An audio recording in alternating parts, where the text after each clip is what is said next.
오늘도 하나님 우리들의 발걸음 인도하시고 우리들의 마음 하나님께로 향하게 하셨사오니 이제 우리에게 주시는 말씀을 통해서 사랑하는 성도들이 새심을 얻고 세상을 살아갈 때에 감당치 못할 일들이 없는 존귀하고 거룩한 삶이 되어져 갈 수 있도록 도와주시옵소서. 말씀을 듣고 깨닫지 못하는 일이 없도록 성령님께서 이 시간도 도우시기를 간절히 원하오며 예수님의 이름으로 기도하옵나이다. 아멘. 명절 끝날 곧 큰 날에 예수께서 서서 외쳐 가라사대 누구든지 목마르거든 내게로 와서 마시라. 나를 믿는 자는 성경의 이름과 같이 그 배에서 생수의 강이 흘러나리라 하시니 이는 그를 믿는 자의 받을 성령을 가리켜 말씀하신 것이라. 예수께서 아직 영광을 받지 못하신 거로 성령이 아직 저희에게 계시지 아니하시더라. 이 말씀을 들은 무리 중에서 혹은 이가 참으로 그 선지자라 하며 혹은 그리스도라 하며 어떤 이들은 그리스도가 어찌 갈릴리에서 나오겠느냐.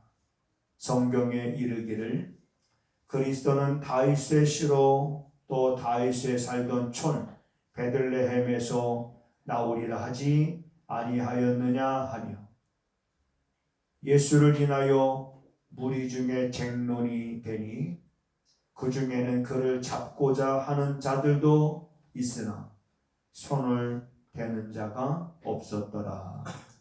아멘. 아멘. 오늘 말씀에 보면 예수님께서 이런 말씀을 하십니다. 누구든지 목마르거든 내게로 와서 마시라. 그런데 누구든지 목마르거든 내게로 와서 마시라 라는 이 말씀의 의미는 그 이어지는 말씀에 보면 앞으로 믿는 자들이 받을 성령에 관하여 말씀하신 것이라 이렇게 말하고 있습니다.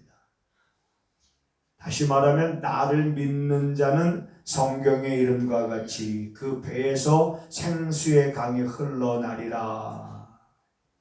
이는 그를 믿는 자들이 받을 성령을 가리켜서 말씀하신 것인데 믿는 자들이 받을 그 성령 예수님께서 말씀하시던 그 시간 그때는 아직 성령이 저희들에게 임하지 아니한 때입니다. 그래서 예수님이 이렇게 성경은 이렇게 말씀하고 있습니다. 예수께서 아직 영광을 받지 못하신 고로 성령이 아직 저희에게 계시지 아니하시더라. 예수께서 아직 영광을 받지 못하신 고로 오늘 이 말씀을 함께 좀 생각하려고 하는 겁니다. 예수님께서 아직 영광을 받지 못하셨기 때문에 저희들에게 아직까지는 성령이 임하지 아니하였더라. 그렇다면 예수님께서 영광을 받으신 후에 믿는 자들에게 임할 성령을 가리켜서 말씀하시는 건데 그러면 예수님께서 영광을 받으신다는 이 말씀은 무엇을 두고 말씀하시는 것일까? 아직 예수께서 영광을 받지 못하셨다. 영광을 받지 못하셨다. 이 말이 의미하는 게 뭘까? 아직 예수님께서 영광을 받지 못하신 고로 성령이 저희에게 계시지 아니하니라. 예수님께서 영광을 받지 못하신 거로 이 한 구절만 가지고 이것이 무엇을 의미하는지 우리가 해석하는 데는 좀 어려움이 있을 수 있지만, 그러나 우리가 성경은 성경으로 우리가 풀 수 있습니다. 요한복음 12장에 보면 예수님께서 이런 말씀을 하십니다. 인자가 영광을 얻을 때가 가까이 왔도다, 이렇게 말합니다. 인자가 영광을 얻을 날이 가까이 왔다라고 말씀하실 때 그 상황은 어떤 상황이냐면, 예수님께서 곧 십자가에 달려 죽음을 앞에 두고 하신 말씀인 것을 우리가 알게 됩니다. 그러니까 예수님께서 영광을 아직 받지 못하셨다라고 하는, 영광을 받지 못했다는 것은 아직 예수님의 죽음과 관련이 있는 말씀인 거예요. 다시 말하면 예수님께서는 자신의 이 죽음에 대해서 이 죽음을 영광스러운 것으로 표현하고 있는 겁니다. 우리 세상을 사는 사람들 가운데 죽음을 영광스럽게 생각하는 사람들이 많지 않지만, 그러나 우리 믿음의 사람들은 이 죽음을 영광스럽게 생각하는 사람들이 있습니다. 우리 성경에서도 보게 되어지면, 예를 들면 스데반 집사님 같은 경우는 죽음을 두려워하지 않았습니다. 복음을 전하고, 그리고 그 복음을 듣고 마음에 찔림을 받은 사람들이 회개하기보다는 돌을 들어서 스데반을 향해서 던지지 않습니까? 그래 돌에 맞아 죽는 스데반 집사는 자기가 복음을 전하고 자기의 맡은 사명을 정말 감당하면서 죽는 그 죽음 자체를 영광으로 생각을 합니다. 예수 믿고 그리고 천국 가야 됩니다라고 성령의 운동이 한참 우리나라에서 활발하게 일어났었던 평양의 성령운동 시절에 일부러 순교를 당하기 위해서 복음을 예수 천당 불신지옥이라고 외쳤던 목사님이 있었습니다. 순교를, 죽음 당하는 것을 그리스도를 위하여, 내가 죽임 당하는 것, 내 믿음을 내가 끝까지 지키면서 내게 주신 사명대로 살다가 죽는 그 죽음 자체를 영광스럽게 생각하는 그리스도인들이 여러분 없었던 것이 아니라 많이 있습니다. 예수님께서 아직 내가 영광을 받기 전이다.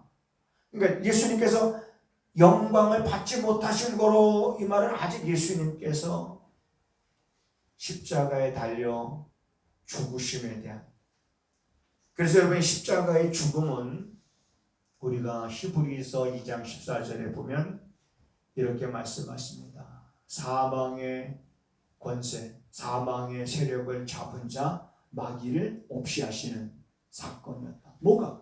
예수님의 죽음은 사망 권세를 잡은 마귀를 없이 하시고 사망을 뭐 하신 거냐? 완전히 패하셨다. 사망을 패하신 거로 예수 그리스도를 믿는 사람들은 사망과 관계없이, 사망에서 어디로 옮겼냐면 영생으로, 사망에서 생명으로 옮겼느니라. 요한복음 5장 24절에서 말씀하고 있습니다. 그러니까 오늘 본문에서 우리가 알 수 있는 것은 예수님은 자신의 죽음을 피하지 않고 죽음을 두려워하지 않냐고, 이제 곧 자기가 영광을 얻을 때가 가까이 왔다는 것을 느꼈습니다. 그러면서 그 영광이 자기에게 가까이 옴을 말씀하신 그 영광이라는 건 그 죽음을 말하는 거예요. 그래서 예수님은 죽음 자체를 영광스럽게 생각했다는 것을 우리는 오늘 본문을 통해서 알게 됩니다. 예수님께서 이런 말씀하십니다. 힘이 없어서 예수님이 군병들에게 붙잡혀서 십자가에 달리신 것이 아니라 이렇게 예수님이 말씀하십니다. 나는 버릴 권세도 있고 내가 취할 권세도 있고 나는 내가 스스로 취하노라. 내 생명을 예수님께서 버릴 수도 있고 취할 수도 있고, 다시 말하면 예수님은 죽음을 끌려가신 것이 아니라 스스로 죽음을 선택하신 겁니다. 왜? 그 죽음을 통해서 하나님의 뜻을 이룰 수 있기 때문입니다.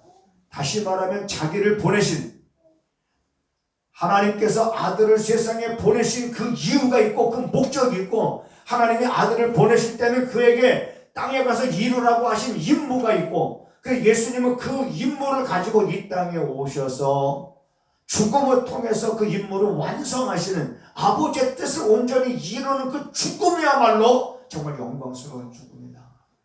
아버지의 뜻을 이룰 수 있는 죽음이야말로 영광스러운 죽음이다라는 것을 우리들에게 보여주고 있습니다. 예수님이 겟세마네 동산에 계실 때 무리들이 예수님을 잡으러 왔잖아요. 예수님의 제자 중 하나가 칼을 들어서 휘둘렀죠. 예수님께서 그런 말씀하시잖아요. 칼을 도로 치를 꽂으라. 검을 가진 자는 검으로 망하느니라. 너는 내가 지금도 하늘에 12영이나 더 되는 천사들을 불러서 이들을 내가 한순간에 진멸할 수 없는 줄 아느냐. 얼마든지 그런 힘과 능력이 있으신 분인데 그러지 아니하시고, 내가 검을 휘두르면 성경에 이런 일이 되리라고 말한 말씀들이 어떻게 이루어지겠느냐 말씀하시면서 예수님은 스스로 죽음을 선택하신 겁니다. 우리가 요한복음 14장에 보면, 이제 14장은 한번 우리가 찾아볼게요. 요한복음 여러분 14장을 한번 보겠습니다. 자, 14장 30절에 보면 이런 말씀이 있습니다. 이후에는 내가 너희와 말을 많이 하지 아니하리니 이 세상 임금이 오겠음이니라. 이 세상 임금은 자, 마귀를 말하고 있는 겁니다.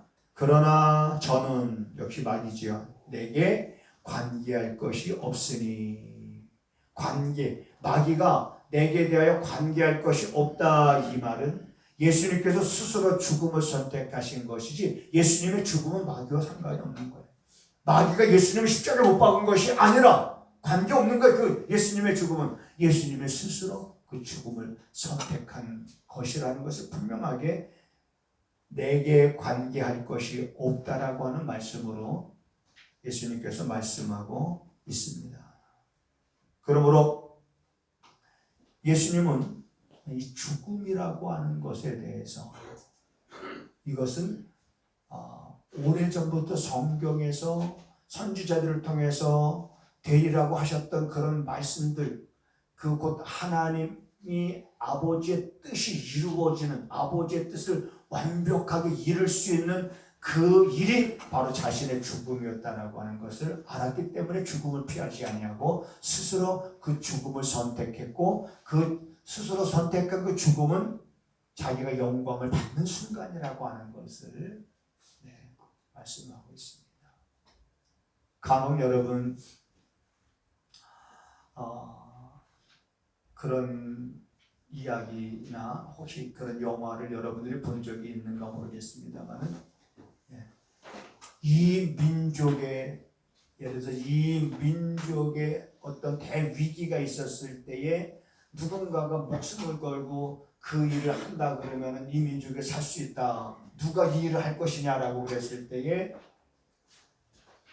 이 한 목숨 바쳐서 이 민족에 살 수 있다면 내가 기꺼이 이 한 목숨을 바치겠습니다. 그러면서 그 한 목숨 바치는 걸 영광스럽게 생각하지 않겠습니다. 자기 이 한 목숨 바치면서 자기 하나 희생함으로 인해서, 자기 하나 죽음으로 인해서 민족이 살아갈 수 있다 그러면 그 영광스럽게 그 죽음을 사람도 하지 않습니다. 그러므로 오늘 우리 그리스도의 삶은 우리들의 죽음이라고 하는 것은 여러분 우리가 슬퍼하거나 무서워할 필요가 없는 겁니다. 내가 이 땅에 사는 날 동안 내 이 한 목숨을 바쳐서 내가 한 영혼을 구원할 수 있다 그러면 우리는 그 죽음은 영광스러운 죽음인 거예요. 내가 이 땅에 사는 날 동안 하나님께서 기뻐하시는 그 일을 위하여 내 생명을 드릴 수 있다면 그 죽음은 영광스러운 죽음인 것입니다. 죽음의 그 순간까지 믿음의 끈을 놓지 않고 자녀들을 향해서 얘들아 이제 우리가 천국에서 만날 수 있겠구나. 우리 모두 함께 천국에서 보자며 마지막 숨을 거두면서 자녀들에게 천국에서 만나자라고 믿음의 언어로 자녀들의 마음에 그 말씀을 심어준 그러한 죽음들은 영광스러운 죽음인 겁니다. 우리 그리스도인들의 죽음은 죽음으로 모든 것이 끝나는 것이 아니라고 제가 말씀드리잖아요. 여러분 히브리서에 보면 이런 말씀이 있습니다. 사람이 한번 죽는 것은 정한 것이요 그 후에는 심판이 있느니라. 이 말은 죽음이 끝이 아니라는 것을 우리에게 말해주고 있는 거예요. 그래서 사람이 한번 죽는 것, 그러니까 이건 정한 거기 때문에 우리가 피해갈 수 있는 것이 아니에요. 그래서 왜 하나님이 이러한 죽음을 정하셨느냐? 인간을 왜 하나님이 이런 죽음이라고 하는 것을 피해가지 못하도록 왜 이런 한계를 두고 왜 이런 죽음을 정하셨을까? 그 죽음이 여러분 우리에게 있어서는 그냥 자연스러운 것입니다. 왜? 하나님이 정하신 거기 때문에 그저 하나님의 정하신 대로 자연스러운 것이에요. 그리고 죽음 후에 심판이 있다고 했습니다마는 많은 사람들이 그것 때문에 죽음 후에 있는 이 심판은 뭐냐? 라고 그랬을 때 우리 믿는 자들에게 있어서는 요한복음 5장에 보면은 선한 일을 행한 사람은 생명의 부활로 악을 행한 사람은 심판의 부활로 부활할 것인데 우리 그리스도인들은 그 믿음 안에서 우리들은 생명의 부활인 줄 믿으시기 바랍니다. 그러므로 여러분 심판의 부활로 부활하는 그 심판은 우리와 관계가 없다라고 하는 것을 우리는 말씀을 통해서 내 마음에 그 말씀을 심고 그 말씀 위에 굳게 서서 여러분 우리가 남은 육신의 때를 우리가 살아가야 되는 겁니다. 예수님은 자기의 죽음이 아버지의 뜻을 이루는 거고 그렇기 때문에 그 죽음을 영광스럽게 자기가 죽음으로 인해서 아버지의 뜻을 온전히 이룰 수 있다 그러면 예수님은 스스로 그 죽음을 선택하고 그 선택하는 그 죽음 자체를 무서워하지 않고 그걸 영광스럽게 생각을 했다 그러면 오늘 우리 그리스도인들도 이 땅에 살면서 그리스도 안에서 여러분 내가 그리스도 안에서 산다라고 하는 것과 그리고 그리스도 안에서 살다가 그리스도 안에서 우리가 죽는 것이 여러분 복인 줄 믿으시기 바랍니다. 그리스도를 알지 못하고 죽는 것 이것이 얼마나 안타까운 일인지 지금은 사람들이 실감을 느끼지 못할 거예요. 네? 실감을 느낄 수가 없을 겁니다. 5월 달에만 해도 큰 행사들 그 장례가 여러 건이 있었습니다. 문상을 가잖아요. 문상을 가면 이제 열심히 신앙생활 하신 분들도 있고 또 신앙생활 또 하지 못하고 돌아가신 분들도 있고 그러면 가서 뭐라고 기도합니까? 우리 다 문상 가잖아요. 기도하잖아요. 저는 예수 믿지 못하고 돌아가신 분 앞에서는 그런 기도를 합니다. 하나님, 이 장례를 치르면서 예수를 알지 못하고 죽은 그 영혼을 위해서 우리 기도할 뭐가 없습니다. 그러니까 살아있는 생존해 있는 유가족들 이 장례를 통해서 혹이라도 하나님 유가족들이 예수를 알 수 있는 기회가 됐으면 좋겠습니다. 왜냐하면 우리 교회 다니는 사람들이 그냥 메시지가 되는 거예요. 왜? 우리는 가서 절하지 않잖아요. 예수 믿는 사람들은 가서 절하지 않습니다. 가서 놓고 그냥 다 이렇게 잠깐 고개 숙여서 기도하죠. 예수 믿는 사람들, 예수 믿는 사람들, 예수 믿는 사람들은 이렇게 뭔가 어떻게 해서든지 그들에게 복음이 들어갈 수 있는 뭔가 통로가 있어야 되거든요. 그래서 그렇게 다녀오기도 하고, 이 땅에서 여러분 우리가 예수를 믿는다는 게 얼마나 이게 복 중에 복인지 이거는 따라 사시겠습니다. 죽어보면 안다. 죽어보면 알아.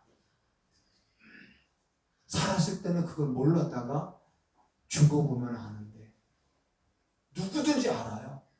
교회를 다니든 교회를 다니지 않던 사람들은 죽으면 누구나 다 압니다. 끝이 아니라는 거 누구나 다 알아요. 알지만 예수를 믿지 않고 죽은 사람은 정해진 길로 가는 거고, 예수를 믿는 사람은 믿음으로 인해서 이미 이 땅에서 우리가 선택한 거예요. 생명의 길을 선택한 겁니다. 그래서 우리가 이렇게 살아있을 때는 선택의 기회가 있지만 죽은 다음에는 선택의 기회가 없습니다. 죽은 다음에는 정해진 길로 가는 거예요.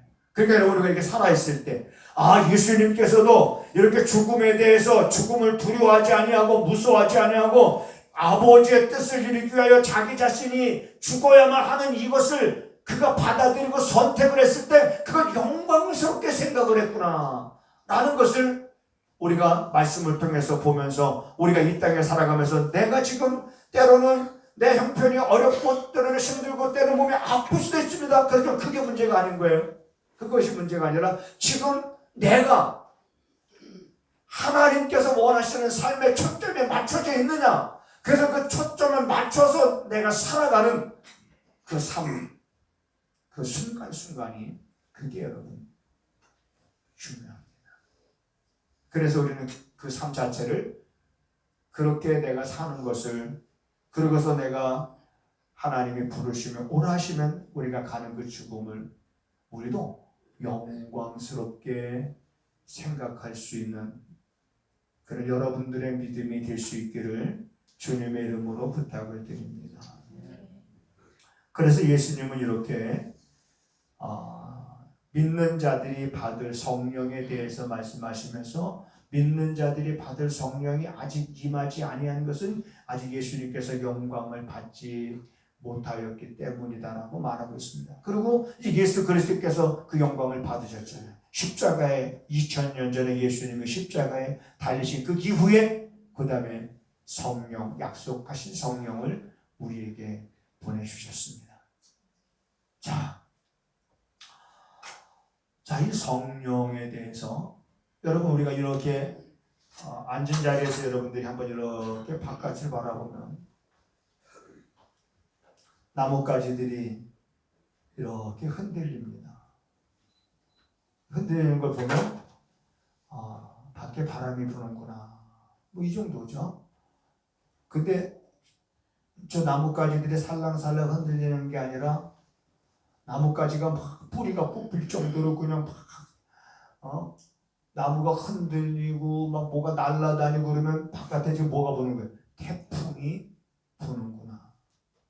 그래서 바람이 강하게 불든 약하게 불든 그 바람이 우리 눈에 보입니까? 안 보입니까? 바람. 여러분 바람 못 봤어요?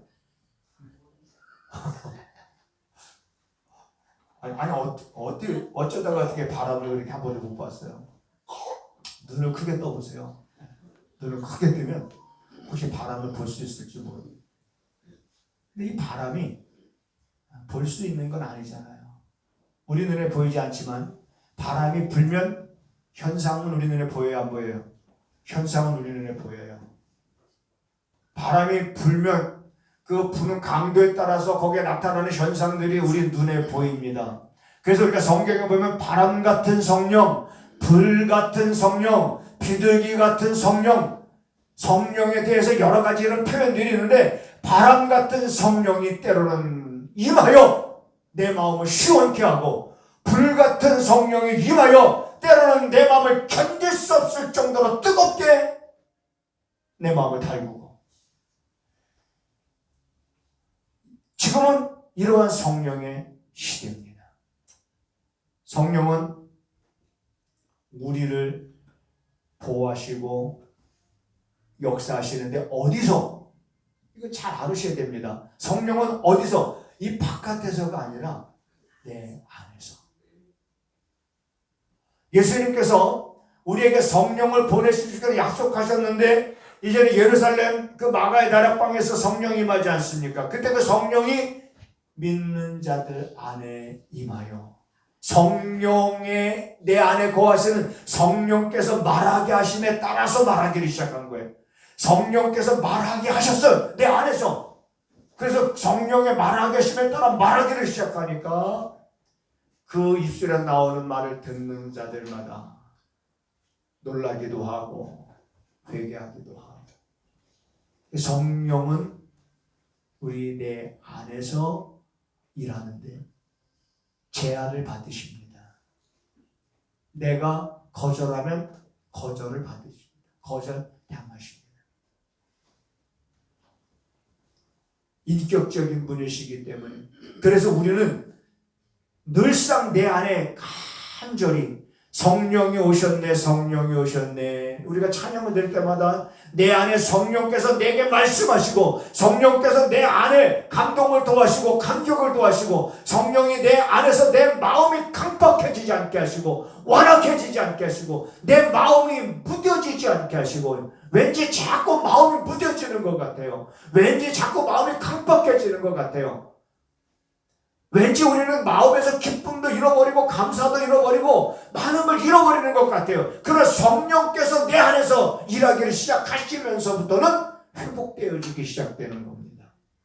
감사도 회복되어지고 기쁨도 회복되어지고 즐거움도 회복되어지고 그리고 성령께서 우리를 도구로 쓰시는 겁니다. 우리는 뭐냐? 성령의 도구가 되는 거예요. 주여 나를 평화의 도구로 써주시옵소서 라고 기도했던 사람이 성 프란치스코입니다. 나를 평화의 도구로 써주시옵소서. 그래서 여러분 우리가 이전에 성령의 도구가 되어서 성령의 도구로 쓰임을 받다가 내가 하나님 앞에 부름을 받는 그 부름을 우리는 영광스럽게 생각하자 라는 것을 오늘 제가 말씀을 드리는 겁니다. 성령은 때로는 우리 안에서 말할 수 없는 그러한 가운데서 탄식할 때도 있습니다. 여러분, 사람의 마음이 강팍하면 얼마나 강팍합니까? 그래서 우리가 구약에 보든지 신약의 히브리서에 보면 너희는 하나님 앞에서 너희들의 마음을 강팍하게 하지 말라 이렇게 말씀하고 있습니다. 하나님은 어떤 하나님이시냐? 우리가 도움을 요청하면 그 도움을 거절하시는 하나님이 아니에요. 그래서 우리는 도움을 요청하는 거예요. 도움을 구하는 거예요. 도와주시옵소서. 내 안에 성령이여 강림하사 나를 도구로 쓰시옵소서. 내 삶을 새롭게 변화시켜 주시옵소서. 성령의 도구로 쓰임받는 삶이 되기를 원합니다. 나를 여러분 우산이나 이런 막대기가 제가 서봉산에 이제 아침에 새벽기도 끝나면 6시에 올라가요. 그러면 정상까지 올라갔다가 저기 약수터까지 내려가면 갔다 오면 한 7km 됩니다. 1시간 반 정도. 근데 꼭 손에다가 들고 가는 게 뭐냐면 지팡이. 근데 지팡이는 여러분 내가 들고 있으면은 물론 무기도 될 수 있지만은 내가 들고 있는 것과 그 지팡이를, 그 다음에 검도 한 5단, 7단 되고 있는 사람이 그거 들고 있는 것과 그 쓰임새가 똑같을까요? 다를까요? 다른 거예요. 다른 거예요. 저는 운동한다고 그거 들고 다니면서 때로는 그 가시풀들이 있습니다. 가시풀들을 이렇게 휘두르면은 재밌어요. 그 다음에 돌, 일부러 돌도 이렇게 치면서 돌 팍. 그러나 저보다 훨씬 더 능력이 뛰어난 사람 손에 그것이 짚혀지면 그 놀라운 무기가 되죠. 성령께서, 우리 능력은 아무것도 아니에요. 여러분, 사람의 능력은 아무것도 아닙니다. 그저 사람의 능력은 그저 거기서 거기에요. 그렇지만 우리가 누구에게 붙잡혀서 쓰임을 받느냐, 거기에 따라서 달라지는 거예요. 달라지는 거예요. 그래서 우리가 전에는 너희는 본래 죄의 종이었더니, 그래서 본래 죄의 종이었다는 것은 죄의 종로로 타면서 살았다는 거예요. 그러나 이제는 너희가 너희의 몸을 의에게 종으로 드려라 이 말이에요. 의에게 종으로 드려 거룩함에 이르라. 그 의에게 종으로 드려라 이 말은 성령께서 이제는 내 몸을 드렸을 때 그분이 나를 도구로 쓰신다고 했을 때, 그때 나타나는 역사들이 여러분 기록된 것이 사도행전의 말씀입니다. 사도행전에 이제 드디어 제자들이 성령의 도구가 되어서 쓰임받잖아요. 성령의 도구가 되어서 쓰임받는 사도들의 삶, 그리고 성령의 도구가 되어서 살았던 사람들, 많은 사람들이 어떻게 변화가 됐는지, 그들의 변화된 모습은 사도행전에 자세하게 여러분 기록이 되어져 있습니다. 이제 우리가 여러분 사도행전을 보면서 그런 마음을 여러분들이 갖게 되기를 바랍니다. 주님, 나도 성령의 쓰임받는 도구가 되어서 남은 육신의 때를 그렇게 살다가 죽음이 내게 왔을 때 죽음을 두려워하는 것이 아니라 그 죽음을 내가 영광스럽게, 주 안에서 죽음을 영광스럽게 여길 수 있는 그런 믿음의 삶을 살아가게 하시옵소서라고 하는 이런 소망을, 이런 소원을 오늘도 여러분 마음에 품고 돌아갈 수 있기를 주님의 이름으로 부탁을 드립니다. 하나님, 오늘 우리에게 주신 말씀을 마음에 깊숙이 새기고 사랑하는 성도들이 성령의 도움을 받아 변화된 삶을 통해서 이제 날마다 그 마음이 새로워지고 또한 그 영이 새롭게 변화되어 삶에 기쁨이 있게 하시고 또한 소망의 꽃을 활짝 피울 수 있는 거룩한 삶이 되게 하옵소서. 하나님 앞에 하나님의 것을 우리가 구별하여 11조 예물을 드립니다. 또 하나님 선교 예물과 감사 예물을 드립니다. 내용은 적지 않았지만 그 마음의 중심을 헤아리시는 하나님, 감사하는 그 마음 속에 때를 따라 돕는 하나님의 은혜가 더하여 줘서 부족함이 없음을 고백하는 삶이 될 수 있도록 주님 도와 주시옵소서. 이제 사랑하는 성도들이 하나님 앞에 날마다 부르짖고 간청함으로 인하여 하나님의 응답이 시간마다 분마다 초마다 우리 삶 속에 임함으로 인해서 성도들이 언제나 영육간에 건강한 삶이 되고 많은 사람들에게 좋은 영향력과 유익을 줄 수 있는 그리스도의 향기가 되어질 수 있게 하여 주시옵소서. 지금은 우리 구주 예수 그리스도의 은혜와 우리 아버지 하나님의 무한하신 사랑하심과 성령의 감화 감동 역사 위로 교통하심, 오늘도 하나님 앞에 나와서 그 마음을 하나님께로 향한 사랑하는 성도들, 또한 저들의 가정과 저들이 머물고 있는 곳과 저들이 손을 행하는 모든 곳 위에 지금부터 영원하기를 간절히 축원하옵나이다.